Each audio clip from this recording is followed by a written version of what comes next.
Did you know your rate can still change after it's locked? True story. So what's the point of a rate lock? So it locks the pricing in for your rate in over a certain period of time, typically like 30, 45, or 60 days. So as long as nothing changes with your loan between locking and closing, your rate should be locked. But here's some things that sometimes change between going under contract and closing the loan: the loan to value ratio. So when you get the sales contract, you guys agree on the market price, let's say $300,000. However, an appraisal is done, which is a non-biased assessment of the property's value.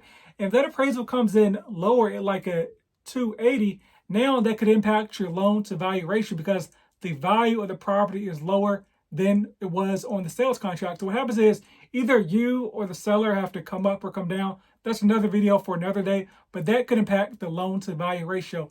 If for some reason your credit expires while you're under contract and your credit has to be pulled again, your new credit score could negatively impact your interest rate as well. So what happens if the rate expires before you close on the loan? Well, it matters whose fault it was. If you just locked in your rate like way too early or for too short of a time, you may have to pay what's called a rate lock extension.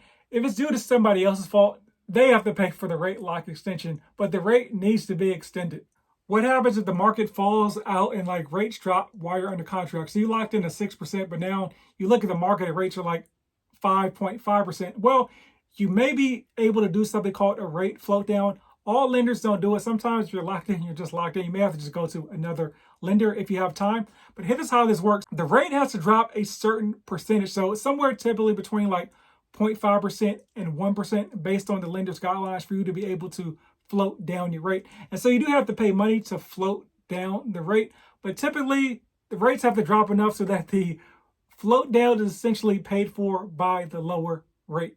Now, you may have heard of an extended rate lock. So those are rate locks that are like 180 days, 270 days, typically done on new construction properties. So this is a big risk to the lender because the market can shift drastically. So you have to actually pay additional money to lock the rate for that long of a time frame. What some lenders do to keep you with them, because a lot can happen over 180 days, 270 days as far as loyalty. If you close with them, sometimes they'll waive that rate lock fee, which can be pretty hefty, like a whole percent of the loan amount. But make sure that your lender does waive the rate lock fee because it may kind of weigh on which lender you want to go with in the future. That's all we got for that. No more videos.